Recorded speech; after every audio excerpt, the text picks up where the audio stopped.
नमस्कार विद्यार्थी मित्रांनो, मी राजेश्वरी सांगोडकर.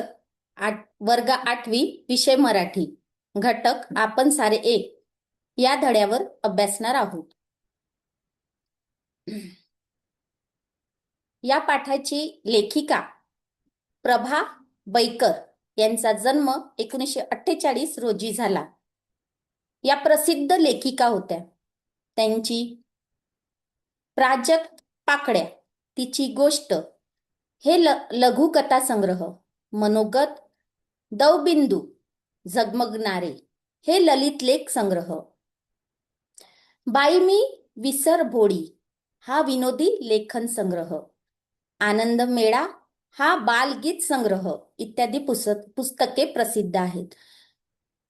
म्हणजे लेखिका प्रभा बैकर यांनी अनेक पुस्तिका लिहिल्या. त्यांच्या लघुकथा संग्रह म्हणजे प्राजक्त पाकड्या, तिची गोष्ट, मनोगत, दवबिंदू. आता तिची गोष्ट, तिची म्हणजे कोण आली? एक बाई असेल, स्त्री असेल किंवा मुलगी असेल. मनोगत, दवबिंदू म्हणजे मनोगत म्हणजे एखाद्याविषयी मनोगत लिहिणे, म्हणजे एखादा प्रसंग पाहणे किंवा व्यक्तीबद्दल बोलणे, याला मनोगत. दवबिंदू जे सकाळी आपण जेव्हा उठतो तेव्हा पानावर दव असतात, त्याला म्हणतात दवबिंदू. असे त्यांनी ललित लेख संग्रह लिहिले. बाई मी विसर भोळी, बाई मी विसर भोळी हा त्यांचा विनोदी लेखन, म्हणजे विनोदी म्हणजे विनोद करणारा, म्हणजे त्या एखाद्या गोष्टीवर विनोद करणारा. आनंद मेळा, आनंद मेळा म्हणजे जेव्हा तुम्ही आता 8व्या वर्गात आहे, तर 8व्या वर्गात बघा आनंद मेळावा लावायचा आहे, छान छान खाद्यपदार्थ लावायचे आहे, आपल्याला खायचं आहे, विकायचं आहे, पैसे जमा होतील, असा आनंद मेळावा हा बालगीत संग्रह इत्यादी पुस्तके त्यांनी प्रसिद्ध केले.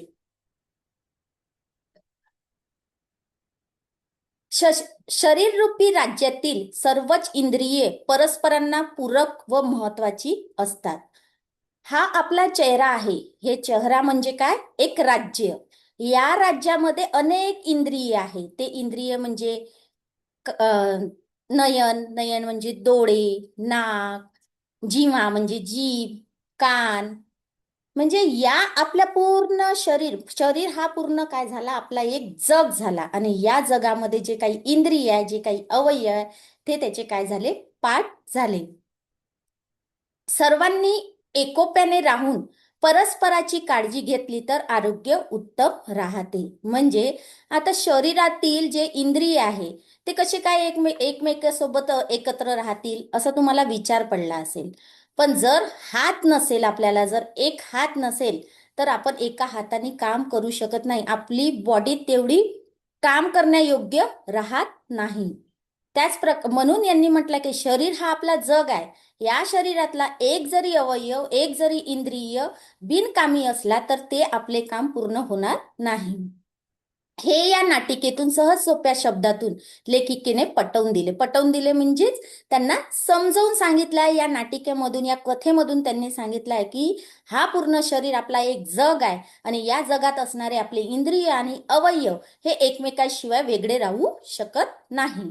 त्याचप्रमाणे पर्यायाने कुटुंब ही एक असंच आपल्या शरीर, जसं आपलं शरीर जग आहे पूर्ण शरीर, तसं कुटुंब हा आपला एक जग आहे. त्या कुटुंबात राहणारे आई, वडील, आजोबा, आजी, नातवंड हे जे सर्व आहेत, हा पूर्ण एक मिळून काय होतो? कुटुंब होतं. म्हणून त्यांनीही एकत्र राहावे. घरातील एक जरी व्यक्ती कमी झाला तर ते कुटुंब पूर्ण म्हटले जात नाही. परिसरातीलही तसं आहे. जर शेजारीच कोणी राहणार नाही तर ते परिसर होणार नाही. देश, आपल्या देशाच्या बाजूलाही कित्येक तरी देश आहेत, एकटाच देश नाही. यासाठीही प्रातिनिधिक स्वरूपातील हा पाठ एकात्मतेचा संदेश देतो. म्हणजे एकत्र तुम्ही जर ज्याप्रमाणे शरीरातील सर्व इंद्रिय आणि अवयव हे एकत्रित येऊन काम करतात, त्याचप्रमाणे जर आपण सर्वांनी एकत्रित येऊन काम केले तर ते काम काय होईल? परिपूर्ण होईल, असं प्रभा बैकर या लेखिका म्हणतात. प्रस्तुत पाठ सप्तरंगी नाटिकिया या पुस्तकातून घेतलाय. हा पाठ आपण सारे एक हा पाठ सप्तरंगी या पुस्तकातून घेतलेला आहे. चला बघा, लेखिका प्रभा बैकर या कोण आहेत? प्रभा बैकर.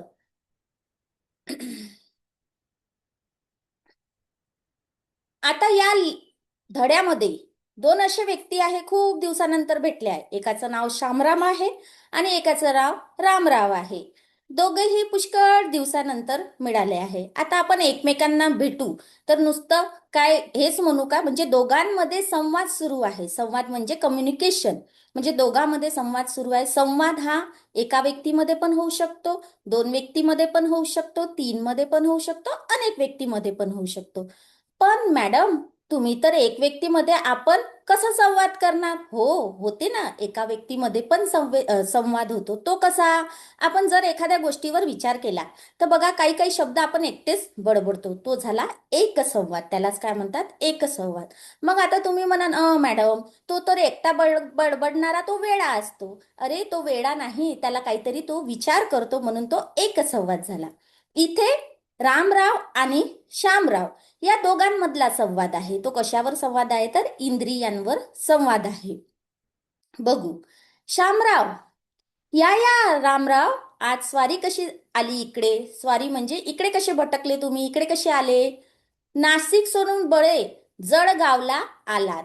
आता तुम्ही नाशिक कशाला सोडलं? इतकं सुंदर सौंदर्य आहे तिथे. ते नाशिक सोडून कशाला आले आहेत? काम तरी काय काढतं? की सहज फेरी? काहीच काम नव्हतं, तुम्ही सहज फेरी करून आले आहे का? म्हणजे इथे शामराव रामरावला म्हणतात, या रामराव, आज स्वारी कशी आली आहे? म्हणजे तुमची आज तुम्ही इकडे कसे काय भटकले आहे, कसे काय आले आहे नाशिक सोडून? म्हणजे रामराव हे कुठे राहतात? नाशिकला. आणि ते आले कुठे? तर जळगावला आले आहेत. रामराव, अरे अरे, एका दमात किती प्रश्न विचारता शामराव? म्हणजे एका श्वासात तुम्ही कितीतरी प्रश्न विचारत आहे, असं रामराव शामरावला म्हणतात. किती प्रश्न विचारता? आम्हाला काही समजतच नाहीये. सध्या फिरस्तीची ड्युटी आहे ना, काय करणार बाबा, या पोटासाठी फिरावं लागतं. फिरस्थिती म्हणजे फिरणारी ड्युटी. जी फिरणारी ड्युटी असते त्याला फिरस्तीची ड्युटी म्हणतात. शामराव, असं असं, चला तर मग आपण घरी जाऊन पोटोबाची पूजा करू. पोटोबाची पूजा करू म्हणजेच शामराव काय म्हणत आहे रामरावला, आता तुम्ही एवढ्या दुरून आले आहात, नाशिकवरून आले आहात, लांबचा प्रवास झालेला आहे, म्हणून चला अगोदर आपण नंतर बोलू, पण अगोदर काय करू? पोटोबाची पूजा करू. म्हणजे आपण काय करू? जेवण करू. पोटोबाची पूजा करू म्हणजे जेवण करू. म्हणजे असं तर नाही ना की शामरावनी म्हटलं रामरावला की रामराव चला घरी, मी तुमची हळद कुंकू लावून तुमच्या पोटाची पूजा करते. नाही, तर पोटोबाची पूजा म्हणजे काय? तर आपण काय करत आहोत? आपल्याला आता जेवायचं आहे. रामराव, चला चला, कामाचं बघू नंतर, आधी पोटोबा मग विटोबा. म्हणजे अगोदर आपण जेवण करू, मग बाकीचे विटोबा म्हणजे नंतर आपण कामं करू. दोघेही जातात. नासिका नाक, कर्णिका कान, नयनकुमार डोळे, जीवाताई जीभ, हस्तकराज हात, पदमकुमार पाय इत्यादी अवयवाचा गमतीदार संवाद सुरू झाला. म्हणजे शामराव आणि रामराव यांच्यामध्ये एक संवाद सुरू झाला. तो संवाद म्हणजे आपल्या इंद्रियावर होणारा, म्हणजे कान, नाक, डोळे, जिव्हा, जीभ, हस्त, हात, पद, पाय या अवयवांवर त्या दोघांचाही शामराव आणि रामराव यांच्यात काय झाला? संवाद सुरू झाला. आता बघू त्यांचा संवाद. पहिले तर संवाद झाला कशात? कर्णिका आणि जीवाताई यांचा संवाद झाला. आता जीवाताई का बरं म्हटलाय? ताई का बरं म्हटलाय? मोठी आहे ती, जास्त चालते, म्हणून तिला ताई म्हटलं आहे. जीवा म्हणजे जीभ, कर्णिका म्हणजे कान. आता या दोघांचा काय संवाद सुरू आहे. कान आणि जिभीचा संवाद सुरू आहे. कर्णिका, कान काय म्हणत आहे? काय ग जीवाताई, नेहमी तू बडबडतच असते, मी आज गप्प का? एवढी उदास का बरे झाली आहेस? कर्णिका काय म्हणते जीवाताईला, म्हणजे जीबीला म्हणते, का ग तू आज इतकी शांत का बसली आहे, गप्प का बसली आहे? नाही तर नेहमी तर बडबड बडबड बडबड बडबड सुरू असते. तेव्हा जीवाताई म्हणते, काय सांगू बाई, मला या पोटोबा खवेची मोठी चीड यायला लागली. कर्णिका, अनती का ग? जीवाताई, का म्हणू, काय विचारतेस? आता मगाशी रामराव आणि शामराव बोलणं ऐकलं ना तू? पोटासाठी वनवन हिंडावं लागतो त्यांना. कोणाही माणसाला विचारा, सारी धडपड कशासाठी? तर पोटासाठी. आणि त्या पोटामुळे आपलीही फरफट होते. शिवाय मान सन्मान तो सगळा त्याला. परवा तर त्यातच माझं भांडण झालं. कर्णिका जेव्हा जीवाताई शांत बसली असते तेव्हा ती तिला विचारते की का ग जीवाताई, तू शांत का बसली आहे? तर जीवाताई तिला उत्तर देते की या पोटोब्याची मला खूपच चीड होत आहे. नुसतं खाणं खाणं खाणं नुसतं इतकंच करतो तो फक्त. त्याच्या व्यतिरिक्त तो दुसरे काम करतच नाही. कर्णिका जीवाताई म्हणते, का ग विचारतेस? आता बघा, मग अशी शामराव आणि जीवाताई कर्णिकाला म्हणते, शामराव आणि रामराव बोलत होते की आपल्याला पोटासाठीच तर काम करावं लागते, पोटात जेवण जाईल तेव्हाच आपण काम करू, असं तो म्हणते. म्हणजे त्यांना वाटते, जीवाताईला वाटते की आमच्या इंद्रियाचा म्हणजे आपल्या अवयवाचा काही फायदा नाही शरीराला असून, असं जीवाताईला वाटते. म्हणून ती पोटावर काय होते, चिडते. आता कर्णिका, कान, जीवाताई, जीभ आणि नासिका या तिघींचा संवाद. सर्वात प्रथम संवाद असतो रामराव आणि शामराव या दोघांचा संवाद असतो. शामराव येतो, शामराव रामरावाला म्हणतो, कसे काय तुम्ही इकडे आले? कसे काय नाशिक सोडून जळगावला आले? असेच आले की फिरायला आले? हा प्रश्न असतो. मग पोटोबाची पूजा करू असं ते म्हणतात.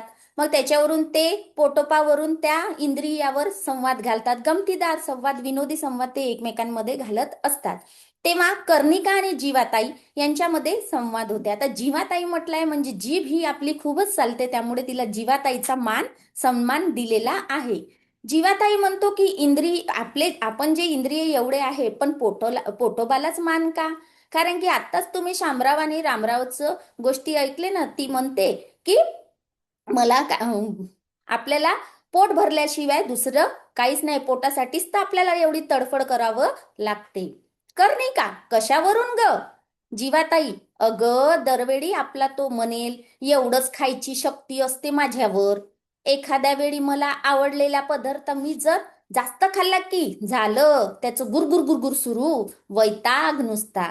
मग कर्णिका म्हणते, कान म्हणते जीवाताईला, अगं तू कशाला रागवली त्याच्यावर? तेव्हा जीवाताई म्हणते, अगं तो जेवढं खायचं तेवढंच खाते, जेवढी त्याच्यात शक्ती असेल, जेवढं पोट भरेल तेवढंच खाईल. आणि एखादा जर आवडला म्हणजे पदार्थ आवडीचा असेल आणि तो जर त्यांनी खाल्लं की पोट गुरगुरणं म्हणजे पोट खराब झालं, त्याच्यामुळे काय वैताग आला. माणसाला जर जास्त खाल्ले, पोटाच्या वर जेवण झालं की त्याचं पोट दुखायला लागतो आणि ते गुरगुरायला लागतो, म्हणजे तो आवाज करायला लागतो. कर्णिका, मग पुन्हा कर्णिका जीवाताईला म्हणतं, खरंच ग बाई, शिवाय हे पोटोबा महाशय नुसतं बसूनच खातं. म्हणजे कर्णिकामध्ये, हो हो हो जीवाताई, तुमचं बरोबर आहे, पोटोबा नुसता बसतो. जीवाला जीभच जीवाताई, तुम्हाला नुसती जीभच हलवायची असते, कर्णिकाला नुसतं ऐकायचंच असते, पण आपल्यासारखं काही काम करत नाही. नयन कुमार, की काही नाही. मग ही आलीच बघ नासिका. काय ग नासिके, तुला काय वाटतं? नासिका म्हणते. मग तेवढ्यातच त्या दोघींचं बोलणं सुरू असते, जीवाताई आणि कर्णिका या दोघींचंही बोलणं सुरू असते. तेव्हा तिथे येते कोण? नासिका. नासिका त्या दोघींना विचारते, कशाबद्दल? कर्णिका, अगं ही बडबडी पोटोबाबत तक्रार करते. तिचं म्हणणं आहे की पोटोबा खव्वे काहीच काम करत नाही. खव्वे म्हणजे खादाड. तिचं म्हणणं आहे कर्णिकाचं. नासिकाला ती सांगत आहे. जेव्हा नासिक तिला विचारतो की अगं ही बडबडी, बडबडी म्हणजेच का? कारण की जीवा ही बोलण्याचं काम करते, म्हणून ती म्हणत आहे, ही बडबडी म्हणत आहे की पोटोबा नुसता बसूनच खात असतो, त्याला दुसरे काम नाही. बरोबर आहे, कारण की पोटाची आपण हालचाल करत नाही. बसलं, घेतलं ताटात की खाल्ले, असा आपला पोट असतो. त्याला कोणत्याही प्रकारचं काही त्याला बघावं लागत नाही, काही त्याला हात उचलावं लागत नाही, काही त्याला पायी चालावं लागत नाही, काही त्याला नाकही शिंकाडावं लागत नाही, वासही घ्यावं लागत नाही, फक्त पोटात भरायचं असते. नासिका, मग त्यात खोटं ते काय? नासिका म्हणते, मग त्यात खोटं काय? तो तर बसूनच खातो, बरोबर आहे, त्याला कोणतेच कामं करावं लागत नाही. माझंच बघ ना, रात्र दिवस श्वास घेण्याचं माझं कार्य सतत चालू असते. श्वास घेण्यात की जादा काम मी करते, पण हे पोटोबा मात्र, म्हणजे नासिका म्हणत आहे की माझंच बघून घ्या ना, की मी किती काम करते, दिवस रात्र मला श्वास घ्यावा लागतो, पण पोटोबाला श्वास थोडी ना घ्यावा लागतो, मला श्वास घ्यावा लागतो. जर मी एकदाचा श्वास बंद करेल तर मी सरळ कुठे जाईल, वरच जाईल.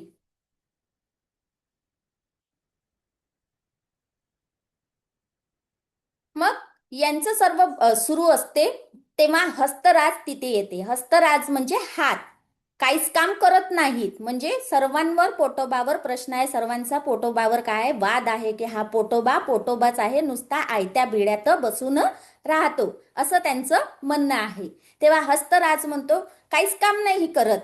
मग पदकुमार येतो. पदकुमार म्हणजे पाय उलट सगळ्यावर गुरगुरतो, शिवाय तो उठतो कशासाठी, पोटासाठी. म्हणता आम्हाला राबवून घेतो, शेवटी तो पोट आपल्यालाच राबवून घेतो. बरोबर आहे.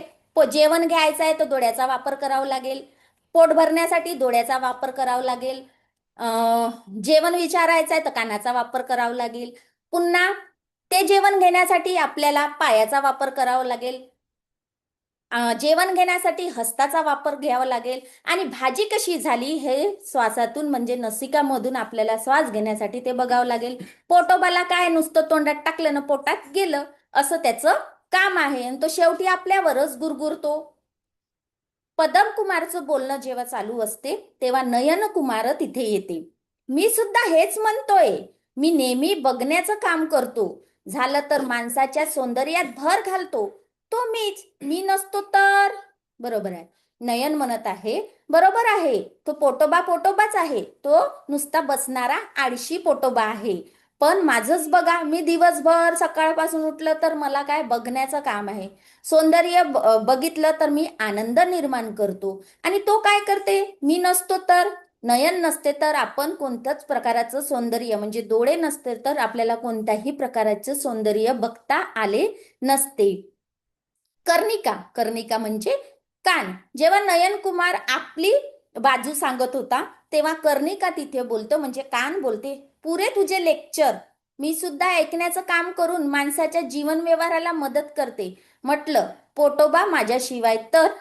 मग नयन कुमारला कर्णिका म्हणते खूपच झालं तुझं लेक्चर देऊन, आता जास्त काही लेक्चर देऊ नको, तूच काम करत नाही, मी पण काम करते ऐकण्याचं.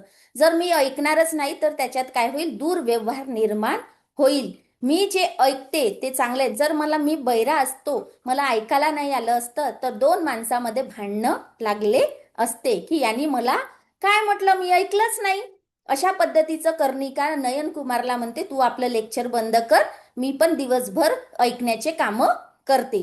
पोटोबा माझ्याशिवाय तर फक्त काय करते, जेवणाचं काम करते. कर्णिकाचं बोलणं नयनसोबत सुरू असताना नासिका म्हणजे नाक. म्हटलं कर्णिके, तुझ्यापेक्षाही माझा उपयोग जास्त महत्वाचा आहे बरं का, श्वास घेतल्याशिवाय माणूस जगू शकेल का. बरोबर आहे. ती नासिका म्हणत आहे कर्णिकेला, कानला म्हणत आहे अगं झालं झालं तुझं खूप सांगून, तुझी तारीफ करून खूप झालेली आहे, आपल्याविषयी आता तू सांगू नको, तुझ्यापेक्षाही मी काय करते, जास्त काम करते. आणि तो जास्त काम मी तुझ्यापेक्षाही म्हणजे नासिका म्हणजे श्वास घेण्याचा, माणूस जर एकदाचा कान नसेल तर तो ऐकू शकणार नाही, पण नासिका नसेल तर तो श्वास, माणसाच्या शरीरात श्वास असणं हे महत्वाचं आहे. जर श्वासच घेणार नाही तर माणूस काय जगू शकणार नाही. हे बघा, हे पूर्ण जणांचे काय होते, संवाद सुरू होता. नासिका, कर्णिका, जीवाताई, पदकुमार, नयनकुमार. नयनकुमार म्हणजे डोळा, पद म्हणजे पाय, जीवाताई म्हणजे जीभ, जीवाताई सर्वांना सांगत आहे. कर्णिका म्हणजे कान, ती ऐकत आहे. नासिका म्हणजे ती श्वास घेत आहे. मग या सर्वांचं एकेकांनी आपल्याविषयी सांगितलेलं आहे. तो एक कर्णिका आपल्याविषयी सांगतो की मी कोणते काम करत आहे. नासिका आपल्याविषयी सांगत आहे मी कोणते काम करत आहे. जीवा सांगत आहे मी कोणते काम करत आहे. हस्त सांगते मी कोणते काम करत आहे. पद सांगते मी कोणते काम करत आहे. या सर्वांनी आपापली बाजू मांडली. फक्त पोटोबाला त्यांनी म्हटलं की हा पोटोबा नुसता आळशी बसून फक्त खातो आणि पोट भरतो. या संवादामध्ये जीवाताई म्हणतो आणि माझ्यामुळे तर माणसाच्या जीवनात अर्थ आहे, मी गोड बोलते, नाना तऱ्हेच्या पदार्थाची चव माझ्याचमुळे मानव चाखू शकतो. आपण सारेजण अनेक कामे करतो, पण हे पोटोबा मात्र आयते बसून खातात. तेव्हा आपण या पोटोबा विरुद्ध संप करूया आणि राजे साहेबाकडे तक्रार करूया. तेव्हा जीवाताई काय म्हणतो, आपण सर्वच आपापले काम करतो. बघा बरं माझी जीभ, मी जर माणसाबरोबर चांगलं बोलेल, गोड बोलेल, तर माणसाच्या जीवनात अर्थ प्राप्त होते. जर मी कडू बोलेल किंवा वाईट बोलेल, तर माझी वाणी मला परत घेता येत नाही, असं जीवाताई म्हणत आहे. आणि जीवाताई म्हणते, चला चला, या आयत्या बिड्यावर बसलेल्या नागोबाचं आपण तक्रार करू. ती तक्रार कोणाकडे करू, तर मेंदूराजे यांच्याकडे करू. जीवाताई मग नयन कुमारकडे येते. हो हो, आमची तयारी आहे संप करण्याची, आजपासून मी बघणार नाही. तर नयन कुमार म्हणते, ठीक आहे, आपण मेंदूराजेकडे जाऊ जीवाताई, आणि आपण म्हणू त्यांना की ठीक आहे, या पोटोबा आयत्या बिड्यात बसणाऱ्या नागोबाला आपण काय करू, त्याचा संप करू, त्याची तक्रार करू. नासिका, मी घास उचलणार नाही. नासिका म्हणते की मी पण घास उचलणार नाही. कर्णिका म्हणते, मी ऐकणार नाही, म्हणजे मला ऐकायचं नाही आहे, मी पण हे काम करणार आहे, आता मला कोणाच्याच गोष्टी ऐकायचं नाही आहे, असं मेंदूराज यांना सांगते. जीवाताई, मी अजिबात खाणार नाही आणि दंतराजांना सुद्धा संपात सामील करून घेईल. ती म्हणते की मला खाण्यासाठी जशी जिभीची आवश्यकता असते, तशी माझा जो दंत आहे, दात आहे, त्याचीही आवश्यकता असते. तर मी त्यालाही म्हणणार की काहीच गरज नाही आहे संपात सामील होण्याची. पदम कुमार, मी स्वयंपाक घरापर्यंत जाणार नाही, म्हणजे मग त्या पोटोबाला चांगलीच अद्दल घडेल. म्हणजे इथे कुमार म्हणतो की जीवाताई, ठीक आहे ठीक आहे, मी पण चालून जाणार नाही स्वयंपाकघरात, कारण की जेवण घेण्यासाठी आपल्याला स्वयंपाकघरात जाण्याकरिता पायाचा उपयोग करावा लागतो, असं पदम कुमार सांगत आहे की मी चालूनच जाणार नाही, तो पोटोबाचं पोट कसं भरणार, म्हणून त्याला अद्दल घडलीच पाहिजे. सर्वजण मेंदूराजे यांच्याकडे जातात. त्यानंतर मेंदूराजे तातडीने सभा घेतात.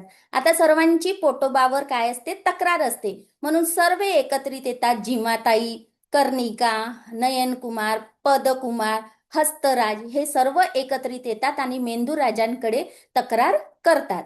सर्वजण मेंदूराजे साहेबांचा जय जयकार असो. जेव्हा आपण एखाद्या मोठ्या व्यक्तीला भेटायला जातो किंवा शिक्षकांना जेव्हा तुम्ही पहिल्यांदा भेटता, तेव्हा तुम्ही शिक्षकांना नमस्कार करता, गुड मॉर्निंग करता, शुभ प्रभात म्हणतात. तशाच पद्धती या शरीराचा मेन राजा जो आहे तो कोणता आहे, मेंदू आहे.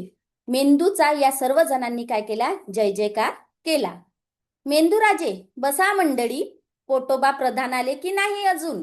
मेंदूराजे म्हणत आहे या सर्वांना, बसा बसा मंडळी, पोटोबा प्रधान आले की नाही अजून. पोटोबा, मी केव्हाच तर हजर आहे महाराज. तो दुरूनच आवाज लावतो की मी आलेला आहे, खूप वेळचा आला आहे. मेंदूराजे, या सर्व तुमच्याबद्दल तक्रार आहे. हे सर्व इंद्रिय जे आहे, कर्णिका आहे, जीविका आहे, पद आहे, हस्त आहे, या नासिका आहे, या सर्वांनी तुझ्याविषयी काय केली आहे, तक्रार केलेली आहे. की तुम्ही अजिबात काम करत नाही, नुसतं खाता आणि दुसऱ्यावर गुरगुरता. की मेंदूराजे म्हणत आहे, कर्णिका म्हणत आहे की मला जर जेवण घ्यायचं असलं, पोट भरायचं असलं, की मला जर मी विचारला आईला की बा आई आज भाजी कशाची केली, तर तिने जर म्हटलं की आज मी वांग्याची भाजी केली, तर मला कानाचा उपयोग करावा लागतो. नासिका म्हणत आहे की मला श्वासाशिवाय मी श्वास घेणार नाही तर मनुष्य हा जगणार नाही. आणि भाजी कशी चवीची झाली, त्याचा वास घेतल्यानंतर हा हा आज वांग्याची भाजी खूप सुंदर झाली, हे मला त्या नाकामुळे कळतो. हस्त म्हणतो की मला जेवण घेण्यासाठी माझा हाताचा उपयोग तर करावाच लागेल, की मी जेवण घेण्यासाठी हातानेच जेवण घेणार आहे. पद म्हणतो स्वयंपाक घरात जाण्याकरिता मला पायाचा उपयोग करावा लागेल, फक्त इथं पोटोबा काय आयता पोट भरणार आहे. पोटोबा, महाराज बोलताना जरा बेअदबीने होते, कसूर माफ असावी, पण मी काम करत नाही हे म्हणणं साफ खोटं आहे. हो, अधूनमधून मी गुरगुरतो, पण ते त्यांच्यावर नव्हे, ती माझी सवय आहे. म्हणजे जेव्हा आपल्याला भूक लागतो तेव्हा पोटात गुरगुरायला लागतो, तर तो म्हणते की माझी हे चूक नाही आहे, तर मी काम करत नाही असं कोण म्हटलंय? हे साफ खोटा आहे. मी पण काय करतो? काम करतो. जेव्हा माणसाला भूक लागते तेव्हा मी गुरगुरायला लागतो. ती माझी सवय आहे. त्याच्याशिवाय शरीराचं राज्य सुरळीत कसं चालणार? आता हेच उदाहरण घ्या ना. या सर्वांनी संप पुकारला, मी गप्प बसलो, पण याचा परिणाम त्यांनाच भोगावा लागला. जीव जीवनरस मिळाला नाही म्हणून त्याचे चेहरे बघा कसे सुकून गेलेत. म्हणजे तुम्ही बघा, यात माझा काही दोष नाही. पोटोबा म्हणतो, जर माणूस हा जेवणारच नाही तो जो जगणार कसा नाही? या सर्वांनी आपापली कारणे सांगितले. जसं श्वास म्हणतो, मी श्वास घेतल्याशिवाय मी जगू शकत नाही. म्हणजे श्वास जर घेतला तर माणूस हा कधीच जगणार नाही, तो मरणगती पडेल. तशाच प्रमाणे जर पोटात जेवण गेलं नाही तर माणसाचं चेहरा बघा तुम्ही, त्यांचं जीवन बघा, रस येणार नाही, त्याला ऊर्जा मिळणार नाही. कारण की जेवणामुळेच काय मिळतो आपल्याला? ऊर्जा मिळतो. ही ऊर्जाच जर मिळणार नाही तर माणूस काम कसं करणार? असं पोटोबा मेंदू राजाला आपली कथा सांगतो. मेंदूराजे नयनकुमार पटलं ना सर्वांना? शिवाय असं पहा, आपण सारेच एकमेकावर अवलंबून आहोत. आपल्या देशाचं राज्य सुरळीत कसं चालणार? आपल्या देशाचं राज्य चालत ते सर्वांच्या एकतेमुळे. पाय पाय चालतात ते रस्ता, डोळ्यांनी दिसतो म्हणून सर्वांची कामे होतात. बरोबर आहे. म्हणजे इथे मेंदूराज म्हणत आहे, नयनकुमारा तुला पटलं का? तू आतापर्यंत तक्रार करत होता पोटोबाचा की तो आयतं बसून खातो, पण बघ तुला मी सांगते की आपण सर्वच काय एकामेकावर अवलंबून आहे. म्हणजे हे जे आपलं शरीर आहे, या शरीरावर असलेले जे काही अवयव आहे, ते जे इंद्रिय आहे, ते एकमेकावर काय आहे? अवलंबून आहे. म्हणजे जर हात नसेल तर आपल्याला कोणतेच काम करता येणार नाही. जर पायी जायचं आहे, आपल्याला रस्त्याने पायी जायचं आहे, तर डोळ्याचा वापर करावाच लागेल. म्हणजे एका वेळेस दोन इंद्रियाचा वापर आपण केला आहे. आता रस्त्याने जायचं आहे तर कानाचाही वापर करायचा आहे की गाडी येत आहे तर आपल्याला आवाज आला पाहिजे की नाही त्या वाटेने काय येत आहे, गाडी येऊन राहिली आहे, तर तो आवाजही आपल्याला दिसायला पाहिजे. गाडी समोरून जात आहे, आपल्याला त्याला थांबवायचं आहे, तर त्याच्यासाठी आपल्याला काय करावं लागतो? हातावार त्याला चिन्ह करावं लागतो की थांबा, मी जात आहे. म्हणजे प्रत्येक अवयव इंद्रिय हा एकामेकावर काय आहे? अवलंबून आहे. सर्वाची कामं होतात ती बामुळे आपणाला जीवन रस मिळतो, म्हणून त्याने अन्न खाल्ले नाही तर काय हाल होतात ते आता तुम्हाला समजलं असेल. आणि मला सांगा, वळणावरून जर रस्त्यावरून आपल्याला रस्ता क्रॉस करायचा आहे आणि आपल्या पोटात अन्नच राहणार नाही तर तुम्ही चालू शकाल का? आपल्या पायात शक्ती राहील का? आपल्या शरीरात शक्ती राहील का? नाही. म्हणून शरीरात शक्ती असण्यासाठी आपल्याला ज्याप्रमाणे नासिकाला श्वास घेण्याची गरज आहे, त्याचप्रमाणे पोटोबाला जेवण करण्याची गरज आहे. सर्वजण, होय महाराज, पोटोबा आम्हाला क्षमा करा. आता पुन्हा नाही आम्ही तुमच्याविषयी कुरकुर करणार. आपण सारेच या राज्याचे सेवक, आपण सारे एक, आपण सारे एक. शेवटी सर्वजण म्हणतात की आपण काय? होय होय महाराज. म्हणजे मेंदू राजाला म्हणतात, होय महाराज, आता पोटोबा काय आयत्या बिड्यात बसणारा नाही. तो सर्वांवर मदत करणारा. म्हणजे जेव्हा पोटातच अन्न राहणार नाही तर अवयव कसे काम करणार? इंद्रिय कसे काम करणार? क्षमा करा. आता पुन्हा म्हणजे सर्वांनी पोटोबाला काय मागितली? क्षमा मागितली की आम्हाला क्षमा करा. आता पुन्हा नाही आम्ही तुमच्याविषयी कुरकुर करणार, म्हणजे बडबड करणार की हा असा आहे, तो तसा आहे. कारण की आपलं पूर्ण शरीर या इंद्रियावरच, या अवयवावरच एकत्र जगणार आहे. आपण सारेच या राज्याचे सेवक आहोत. म्हणजे एक हा मेंदूराज जो राजा आहे, तो मेंदूचा काम करतो. जर तो काम करणार नाही तर पूर्ण शरीरातील जे काही अवयव आहे ते अस्वस्थ पडणार. म्हणून पहिलं अगोदर आहे मेंदूराज आणि त्याचे सेवक कोणतं? आपण सर्वे, असं तो म्हणू लागला. हे बघा, जीवा जीवा ही तोंडातील अवयव आहे. याच्या मदतीने आपण चव ओळखतो आणि बोलतो. डोळे पाहण्याचे काम करतात, त्याच्या मदतीने आपण सर्व काही पाहतो. जर डोळेच आपल्या शरीरात डोळेच नसतील, डोळे हे इंद्रियच नसतील, तर आपण इतकं सुंदर सौंदर्य बघूच शकलो नसतो. सर्वात सौंदर्य म्हणजे आपण स्वतःच्या आईला सुद्धा बघितलं नसतं. कर्णिका हा कानाचा अवयव आहे. यांच्या मदतीने आपण आवाज ऐकतो. जर आपण ऐकणारच नाही तर आपल्याला काय समजणार? तर कर्णिका हा आपला कानाचा ऐकण्याचा अवयव आहे. नासिका, नासिका हा श्वास घेण्याचा अवयव आहे. यांच्या मदतीने आपण वास ओळखतो. भाजी चांगली झाली हे कशावरून आपण ओळखतो? की त्याच्या वासेमुळून, खमंगावरून. हस्त, हस्तच जर नसेल याच्या मदतीने आपण काम करतो आणि वस्तू धरतो. जर हातच नसेल तर आपण कोणतीही वस्तू पकडू शकत नाही, कोणतेही काम करू शकत नाही. तुम्ही बघा कित्येक लोकांना कान, नाक, हात म्हणजे हस्त नसतात, तर त्यांना असं सुंदर, डोळे ज्याला नाहीये तो सुंदर सौंदर्य बघू शकत नाही. हस्त ज्याला नाहीये तो काम करू शकत नाही, तो दुसऱ्यावर अवलंबून असतो, त्याला दुसऱ्यावरच अवलंबून राहावं लागतो. हा मेंदू जो शरीराचा काय राजा आहे. मेंदू हा शरीराचा मुख्य अवयव आहे. याच्या मदतीने आपण विचार करतो, समजतो आणि सर्व कामे करतो. म्हणजे मेंदूच आपलं काम आपल्याला करायला लागतो. जर मेंदूच अस्वस्थ पडला तर कोणतेच काम होणार नाही. जसं हॉस्पिटलमध्ये एखादा पेशंट ऍडमिट असेल, डॉक्टरनी म्हटलं की मेंदू काम करत नाही, तर आपण मेंदू काम करत नाही म्हणजे त्याचे शरीरच पूर्ण अस्वस्थ झाला आहे, तो पूर्ण लुस्त पडलाय, म्हणजे तो शेवटच्या स्टेपला गेलेला आहे असं डॉक्टर आपल्याला सांगतो. पद, पद म्हणजे पाय. यांच्या मदतीने आपण चालतो, धावतो, उभे राहतो, खेळतो. सर्व गोष्टी आपण पदाच्या आधारे करतो. म्हणून या सर्वांनी जे मेंदू राजाकडे कंप्लेंट केली होती, तक्रार केली होती, ती चुकीची होती. कारण की पोटाशिवाय या सर्वांचं काहीच चालू शकत नाही असं पोटोराजा म्हणतात. तर या कथेवरून असं सांगण्याचा उद्देश होता की आपण एकमेकासोबत जेवढं सहकार्याने आणि मिळून कामं करू ते लवकरात लवकर होईल. म्हणजे एकोप्याने काम, हे एकोप्याचे बळच हे फार महत्वाचे आहे. म्हणजे एकत्रित येऊन काम करा, ती कामे लवकरात लवकर होईल. जर एकावरच तुम्ही कामं कराल तर ते कामे लवकर होणार नाही. एवढं लेखिका प्रभा बैकर यांनी सांगितलं आहे या पाठातून की आपण एकत्रित येऊनच कामं करायला हवं. तुमच्या सहकार्याने, तुमच्या मदतीने, तुमच्या एकोप्याने कोणतेही काम हे परिपूर्ण होणार असं त्यांनी या धडेतून सांगितलेलं आहे. धन्यवाद.